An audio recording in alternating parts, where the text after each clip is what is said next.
Титаник британдық пароход Атлант мұхитында айсбергке соғылып апат болған. Сол кездің ең үлкен лайнері болған және Титаник туралы кино бар. Бұл сіз білетін ақпарат. Ал дәл қазір мен детальданған ақпараттар айтатын боламын. Ең біріншіден, Титаник ол Олимпик кластеріне жататын екінші лайнер. Белфастта құрастырылған кеме өзінің ең алғашқы сонымен бірге ең соңғы рейсін 1912 жылы жасаған болатын. Титаник негізінен алғанда сол дәуірдің ең үлкен және ең қуатты кемелерінің бірі болған. Жылдамдығын сағатына шамамен 42 километрге дейін жеткізе алған болатын. Сол кезінің Shipbuilder журналы Титаникті практикалық тұрғыдан алғанда суға батпайтын деп болжаған.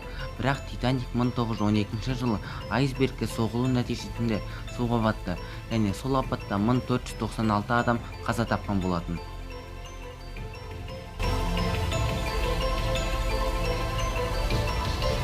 Барлығы қалай басталды? Басынан бастайық. Титаникті 1909-1912 жылдар аралығында White Star Line компаниясының тапсырысы бойынша Белфастта жасаған болатын. Кеменің құрылысына шамамен $7,5 миллион кеткен. Қазіргі валютамен есептесек, $200 миллион шамасы. Құрастыру үшін 1500 жұмысы тартылды. Құрастырылып болған соң ең алғашқы сапарын 1912 жылы жасаған болатын.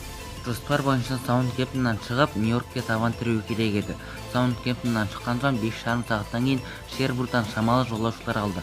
Одан кейін Квинстаун портына соғып, ирландық жолаушыларды қосып алды. Шығар алдында барлығы 1316 жолаушы мен 908 қызметкер болатын. Титаникті 68 жастағы жасы келген капитан Эдвард Смит басқарды. Негізінде барлығы ойдағыдай болып жатты. 14 сәуір күні, яғни айсбергке соғылатын түн, сағат таңғы 9-да Карония пароходынан Атлант мұхитындағы айсбергтер туралы ескертулер келіп жатты. Сағат 11:40-да Норден пароходы да Титаникке ескерту сигналдарын жіберген. Осы ескертулерден соң Эдвард Смит жолды оңтүстік жаққа бұруды шешті. Сағат кешкі 7:30-да Калифорниян пароходы да өз ескерту сигналдарын жіберді. Алайда бұл сигналдарды қабылдаған аға радист Филлипс оны елемеді. Бұл сол күні Титаникке жіберілген ең маңызды сигнал болатын. Сағат түнгі 9:20-да капитан кешкі асқа кеткен және орнына капитан көмекшісі отырған болатын.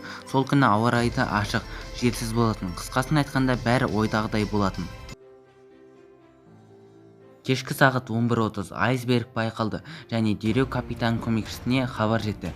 Бірақ та айсбергке өте жақын қашықтықта болғандықтан Титаник тек 2 румбаға бұрылуға шамасы жетті.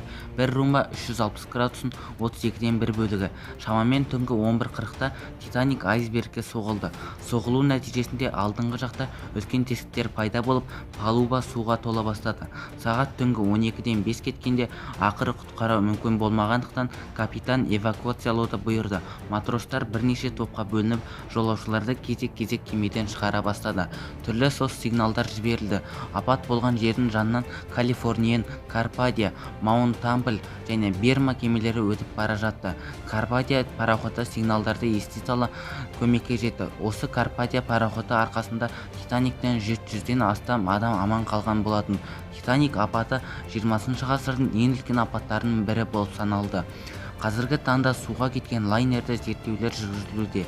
Өзінің ең алғашқы және ең соңғы рейсі үлкен апатпен аяқталады деп ешкім ойламаған еді.